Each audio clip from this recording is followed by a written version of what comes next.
கணித்திற்குரியவர்களே, பெரியவர்களே, அல்லாஹ்வின் நல்லடியார்களே, இன்ஷா அல்லாஹ் இன்று ஹதீஸின் உண்மை, ஹதீஸ் அல்லாஹ்வுடைய தூதர் ஸல்லல்லாஹு அலைஹி வஸல்லம் அவர்களுடைய ஹதீஸ், அதனுடைய உண்மை என்ன, இதனுடைய தலைப்பு இன்றைய காலகட்டத்தில் மிகவும் முக்கியமாக தேவைப்படுகின்ற, பேசுகின்ற ஒரு தலைப்பாக மாறிவிட்டது. ஏனென்று சொன்னால், ஒரு 21 நூற்றாண்டில் அல்லது 20வது நூற்றாண்டிலே இந்த ஹதீஸை மறுக்கக்கூடியவர்கள், சில குழப்பவாதிகள், சில ஹவாரிஜிகள் அல்லது சில 19 கூட்டம் என்று சொல்லக்கூடியவர்கள் அல்லது அஹ்லுல் குர்ஆன் என்று தன்னை சொல்லக்கூடியவர்கள், குர்ஆன் மற்றும் போதும் ஹதீஸுகளுக்கு தேவையில்லை என்று சொல்லக்கூடியவர்கள் நாளுக்கு நாள் அதிகமாகிவிட்டுதான் இருக்கிறது. அப்ப சிலர் அந்த ஹதீஸுகளுக்கு போதுமானது, அந்த ஹதீஸுகளுக்கு தேவையில்லை, குர்ஆன் போதுமானது, அதுக்கு குர்ஆனை சாட்சி சொல்கிறது.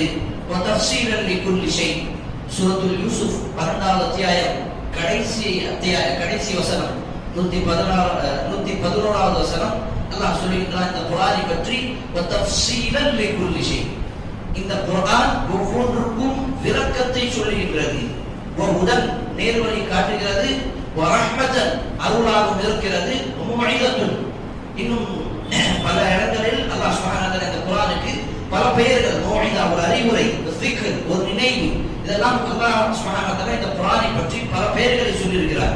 அப்ப இந்த ஒரு வசனத்தை ஆதாரத்துடன் வைத்து குர்ஆன் போதுமானது, இதுவே எங்களுக்கு விளக்கம், இதுவே எங்களுக்கு மார்க்கம், இதுதான் எங்களுடைய இஸ்லாம் என்று சொல்லிக்கொண்டு பல குழப்பவாதிகள் எல்லாம் பாதுகாக்க வேண்டும் ஒரு கூட்டம் இப்படியும் இந்த உலகத்தில் வாழ்ந்து கொண்டிருக்கிறது. அப்ப இந்த இஸ்லாத்தில் ஹதீஸை மறுக்கக்கூடியவர்கள், இவர்களை பற்றி அல்லாஹ்வுடைய தூதர் ஸல்லல்லாஹு அலைஹி வஸல்லம் என்ன சொல்லியிருக்கிறார்கள் என்று கண்டிப்பாக பார்க்க வேண்டும். அதற்கு முன்பாக இந்த ஹதீஸுடைய அர்த்தம், விளக்கம் ஒவ்வொரு முஸ்லிமும் கட்டாயமாக புரிந்து கொள்ள வேண்டும்.